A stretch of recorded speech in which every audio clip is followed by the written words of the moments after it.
At the end of the Veralata questline, we find ourselves involved in a mysterious mission under direct supervision of the Father, the enigmatic figure at the head of Veralata. The mission takes place in the snow of the Frostcliff Mountains, at the archaeological dig of a ruin only named as the Old Temple. The area where the temple lies is one of the most difficult in Enderal, and the questline is one of the most tortuous, therefore we tend to reach this point around the end of the game. We arrive already full of questions, and what happens in the temple only adds more. The story is much more complicated and will be the topic of another investigation. Still, this video will contain spoilers for the Veralata questline and something more. Nothing about the ending, it'll be okay as long as you reach the final part of the game. Between everything that happens and all the thoughts and emotions we are going through, we tend to give little attention to the people accompanying us in this journey. We are part of a group of 8 mercenaries, hired to reach the heart of the temple. According to my research, 4 groups need to enter the temple simultaneously through its 4 individual entrances. These groups will be made up of 2 mercenaries and 1 voice each to guide you. 2 of the mercenaries don't have a name. The others, Ewa, Starron, Taiwan, and Rugan, are interesting characters, but not very social. Piss off. And then there is Zar'Ah. Sitting on top of a shelf, hidden in the shadow in an astrid pose, she surprises us when we approach the cleverly placed secure chest. Because of the circumstances, we tend to say as little as possible to Zar'Ah. But this time we are going to shed some light on her secrets, and let her spill the beans with rhetorics. Not much, actually. Enough talking, let's go meet Zar'Ah. The 8th member arrives. Our company is finally complete. I'm Zar'Ah. Pleasure to meet you.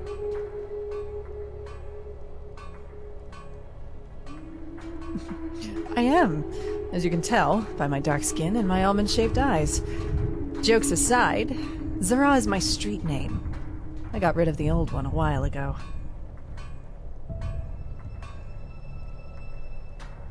Well, because something happened.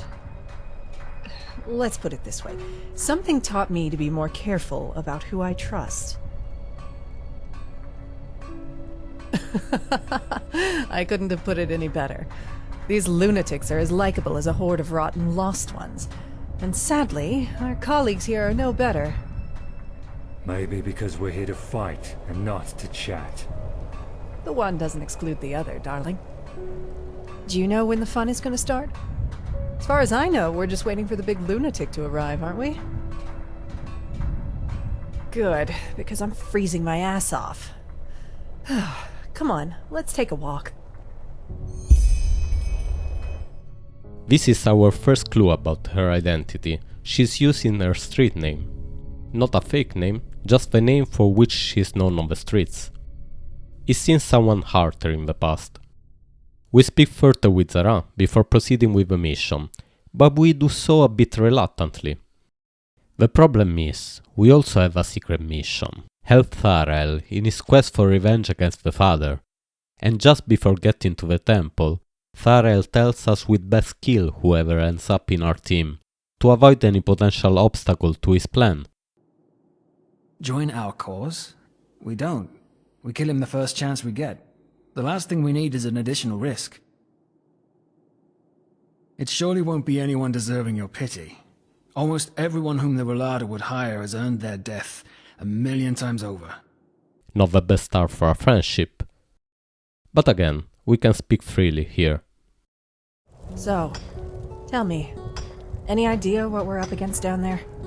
That first seer was quite taciturn, and all I know is that we're supposed to find some kind of rune-ornamented door. Why do they need mercenaries for that? As unlikable as these lunatics are, they know how to fight. And the pay makes you wonder if they didn't have one too many sniffs of glimmer-cap dust.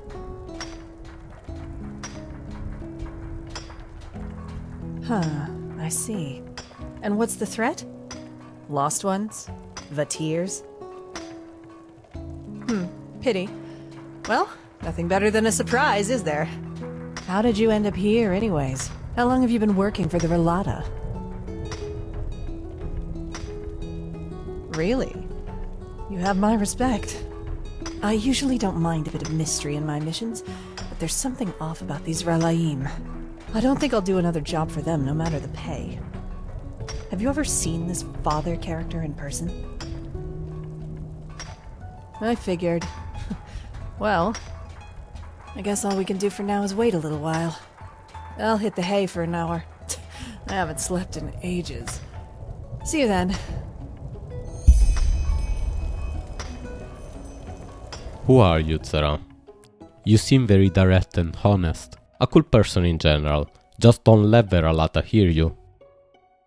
By this time we know we are going to regret joining this mission.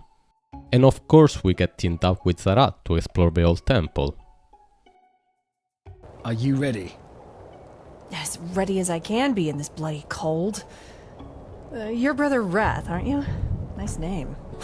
Very reassuring. You may call me Thariel if it makes you feel better. Good to work with you again. I hope you'll stick to the rules as well as you did before. You know each other? Yes. This man did a great service for the Relata. Without him, this mission wouldn't be possible. Good to know. Anyway, anything else that needs discussing? As far as I'm concerned, our objectives are pretty clear. Enter the temple, find the room, and open a portal, right? Yes. Good. Then I'll go warm up a little until it's our turn to go down. See you then. Here's to a good run. Zarah and Thariel make a fun duo. Maybe she can join our cause after all. But well, we heard Thariel. Psst, Zarah, run away. I'll cover for you. Don't ask, just run now. Come on, what are you waiting for? Go! Okay, we are doomed. As we enter the excavation, one of the mercenaries without name unexpectedly talks to Zarah. By the way, pleasure to work with you again, Zarah. I didn't know you were back in Enderal. And I'm already regretting it. Of course, my first mission had to take me into this bloody ice desert. I'm already missing Kyra. I bet. Where's your better half, though? What was his name? Quiet. All right. What was his name? I need to know. Hey, you have dialogue. Ahoy. Okay, so a companion. The one who betrayed their trust. This story reminds us of something, someone. Kind of reminds me of a woman I used to travel with. Lilia. No matter where she went, she always ended up in the eye of the storm. We got hired for the same job. Usually I work better on my own, but this partnership was refreshing in every aspect. It felt good to know someone's got your back for a change, especially with the kind of work I do, which is why we decided to stick together after that first job. And it went great, at least initially. She just cared too much, you know? Yeah, she was a mercenary, but she only ever picked the jobs where she thought she could help people, or at least do no damage. As you can imagine, that doesn't always work out in my profession, and whenever it didn't, she really took it to heart. It was sad, if you think about it, really.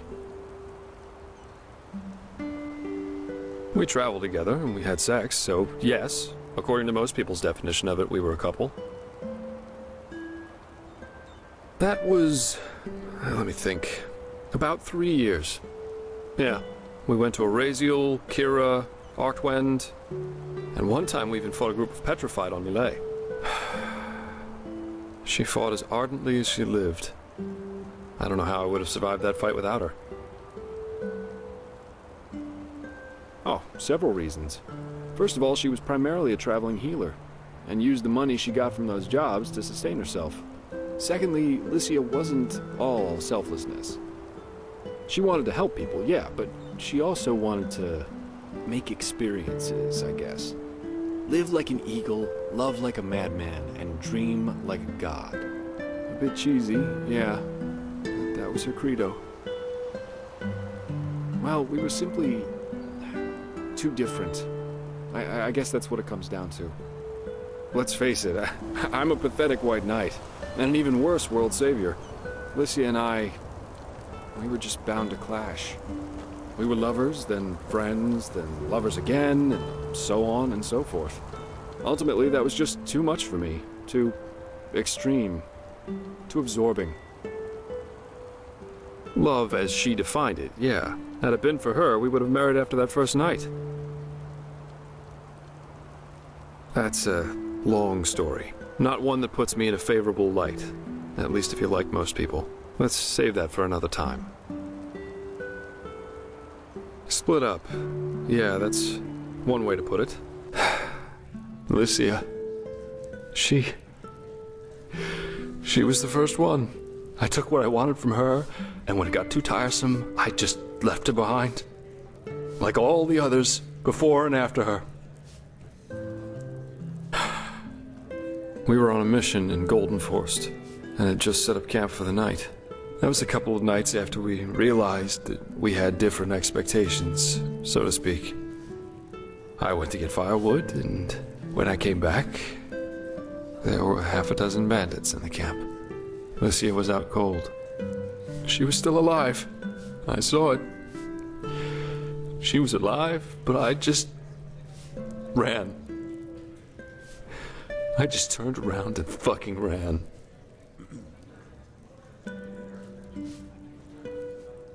I don't know. I never went back. Never. Jespar, what to say after such a confession? If Zar'Ah is indeed Lilia, no wonder her trust issues. Lilia, Jespar's lost love, a healer and adventurer with a golden heart and the tendency to end up in dangerous situations. A strong personality and someone who speaks her mind. She could very well be Zar'Ah. Is she also a healer? She is definitely someone fun to be around. Matches the blood from blood deliberation. Shut up. Oh, what is that stuff? I wouldn't touch it. At the risk of blowing your mind, I wasn't planning on it. Maybe not so much fun for Zar'Ah. However, the mission doesn't leave us time to reflect, as we are thrown in the middle of an eldritch nightmare. This is the power of a living temple, creating illusions taken directly from our mind, our memories twisted and weaponized against us.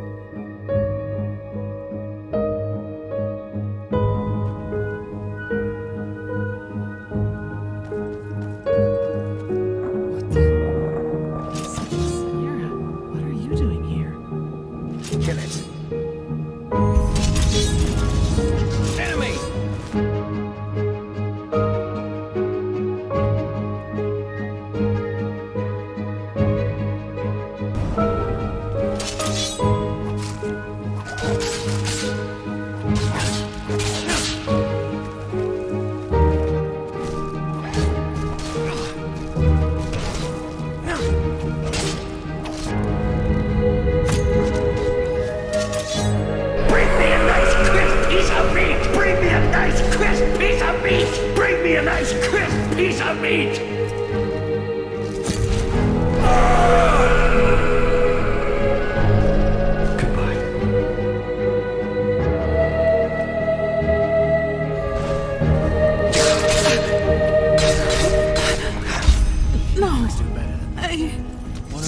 Illusions. The father warned us. And what if it wasn't an illusion? What if this temple, I don't know, teleported him inside somehow? Him? Yes. I understand. We're seeing different things. What about you? What did you see? What we see is the person closest to our heart. Zar'Ah probably sees Leto, his childhood friend murdered by the father. Depending on our choices, we see Lilia or Jespar, the same as Zar'Ah is probably seeing, without the dead deer.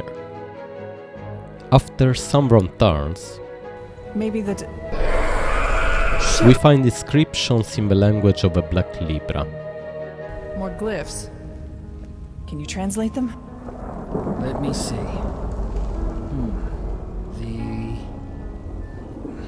Damn it. This is too complicated. Really? Let me take a look. No! This isn't meant for the eyes of a sleeper. All right. So what do we do then? We'll keep exploring. Come on.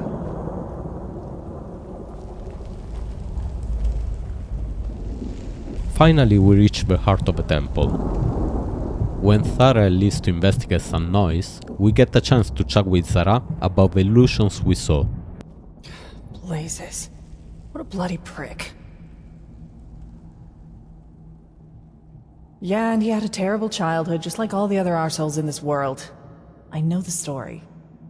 And here I had almost forgotten how little I miss this bloody country. 11 years, yeah. Mostly in Kyra. Though, things got a little heated over there even for me recently. You know, civil war and so on. So I thought, well, Zar'Ah, time to head home, and I jumped on the next ship. And now here I am, in an ancient temple that pits me against illusions and exploding meat puppets. Exciting, yeah, but just a bit too disturbing. Back there, in the hall, what did you see? Or is that too personal? Yeah, me too. Someone who I trusted. Even though I should have known better. I really thought I was over it by now. 13 years, for fuck's sake. 13 years. But seeing him back there, even though it was just an illusion, it brought it all back. 13 years. Isn't that what Jespar tells us about his adventures with Lilia? Now, aren't you inquisitive? Let me think. No matter how much I looked, I could not find the part. Did I just imagine Jespar telling us? That's when I realized I did not hear that in my game. After I finished Enderal, I watched some playthroughs of others on YouTube. And that's where we find the line, in the first English version of Enderal, the Shards of Order. I will link the videos in description, the exact moment where you can hear Jespar, but it's interesting to listen to the whole conversation, as the character of Lilia has been slightly changed. Jespar describes her more as a thrill-seeker, unquenchable and reckless. But the line is there. On the tower, Jespar says, that was 13 years ago now. By the wise hermit, time really is merciless. This line has been moved from Jespar to Lilia. That's it, Zar'Ah is Lilia. You had to come with me, Lilia. I know Jespar hurt you, but you clearly did not forget about him. And he did not forget about you. Kind of pathetic, isn't it? No. What?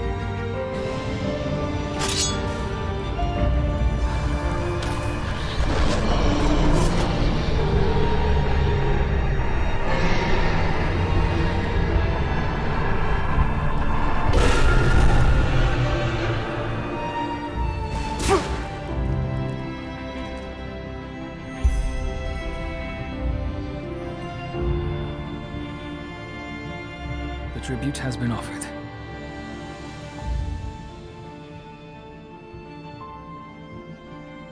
That stone tablet in the room that we were in before, I was able to read it. It said that passing through the gate that leads to the room of paintings requires a blood tribute to be paid. That's what I just did. A blood tribute. And that's since the end of Zarah's story. We will never get confirmation of who she really was. But what is this sound? This whispering?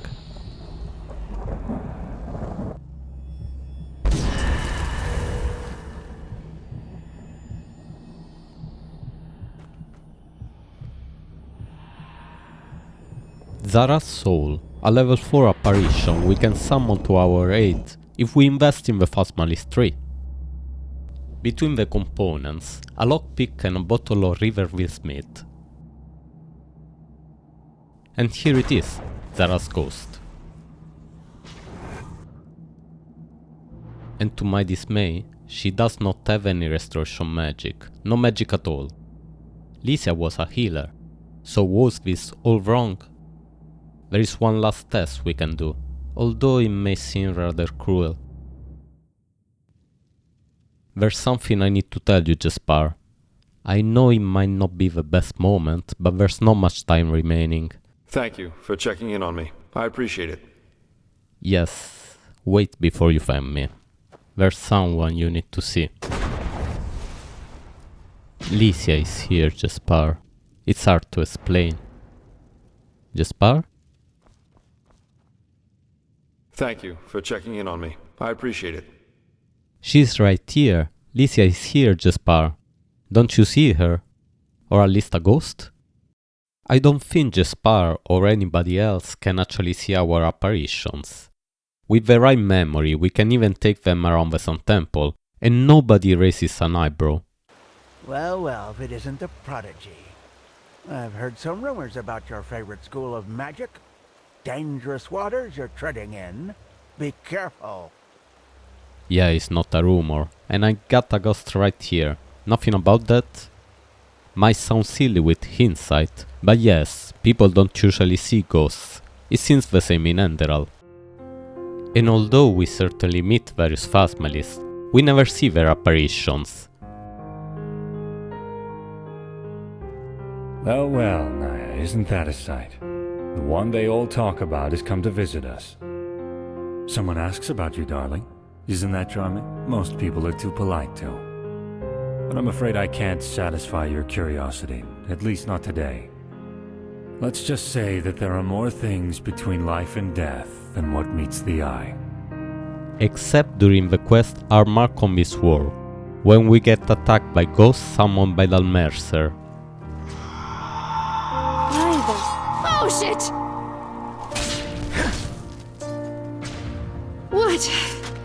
What by the seven was that? Huh.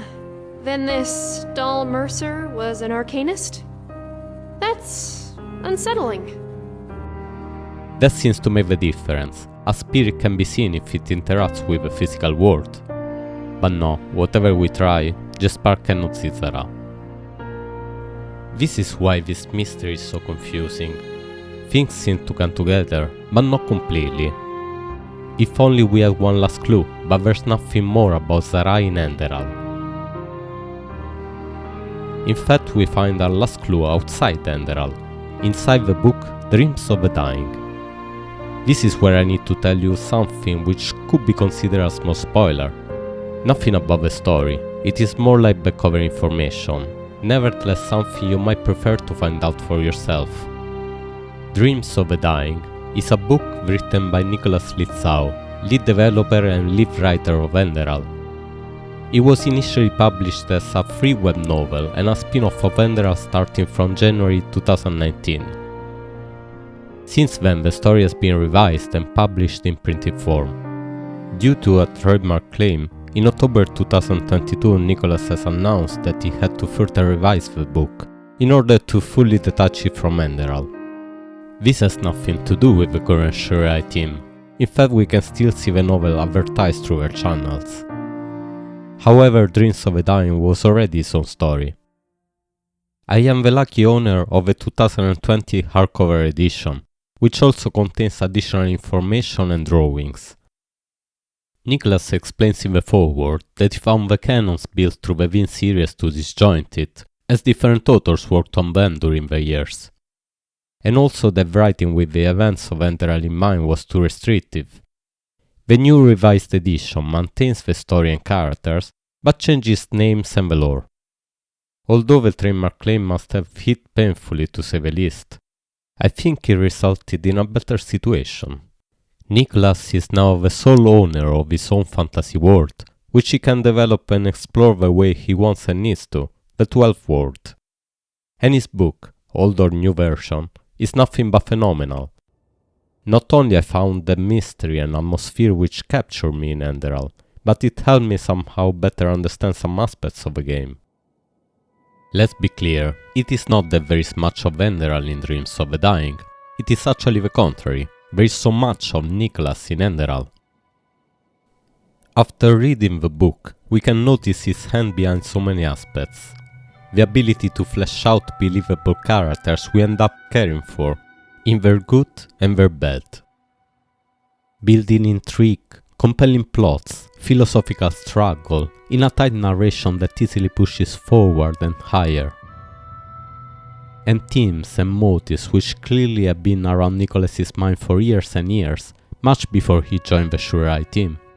For no one can deny, you don't write something like Enderal from one day to the other. This is not a book review, but I absolutely love Dreams of the Dying, and I'm very excited for its sequel, of which Nicholas has already announced the title, The Cure for Living. Going back to our topic, and to our mini spoiler, stop here if you don't want to know absolutely anything, but I swear it won't ruin the story for you. If anything, I'm hoping it will encourage you to try the book. Dreams of the Dying tells of the mercenary adventures of Jespar, the same ones we can ask him about in Enderal. In fact, when I was desperately searching the web for where I heard Jespar saying 13 years, what I found instead was the first announcement by Nicholas of the publishing of his novel in printed form. Bizarre, isn't it? Not really. It seems the original idea was to have a direct link between game and books, a series taking place on the other continents of Vin. I spent most of my time abroad in Kira, and also a couple of years on the Isles of Kile. And there was this mission that led me to Maiar Aranath once. A trilogy then, recounting the tales we know so little about. Which means in the books we finally get to meet Lilia. And she's indeed described as a healer, using restoration magic. Dreams of the Dying and Forgotten Stories were both published at the start of 2019. We can imagine that the dialogue of Jespar was adapted to reflect the character of Lilia in the new novel, but not the coding of Zarah, maybe for lack of time, or maybe because Lilia lost her powers, for her trauma or other reasons, because Zarah is Lilia. I'm going to read 2 short lines about her from the book. A root-shaped scar ran down her left cheek and vanished behind the collar of a brown cotton jacket. And also, smiling she shook. Actually, Zarah's my middle name. I'm Lilia. And this is her, Lilia Zar'Ah Veroy.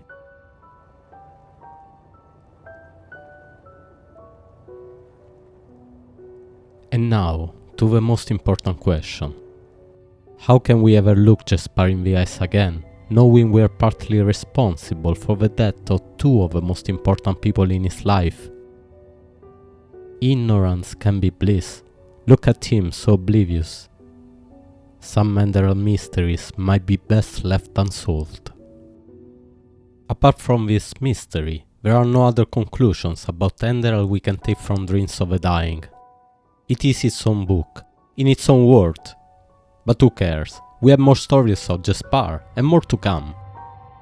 Thank you, Nicholas, for these amazing adventures. And about that, Nicholas just published the new revised audiobook version of Dreams of the Dying, and it's so good. But don't trust me, go listen to the first chapters here on YouTube, links in description. It was such a surprise, you'll hear it immediately. I'm not much into audiobooks, but this is another level. I hope you enjoyed this investigation, although different from the previous one and the ones to come. And I definitely hope you will enjoy Dreams of the Dying. Thanks for watching, and as always, walk blessed.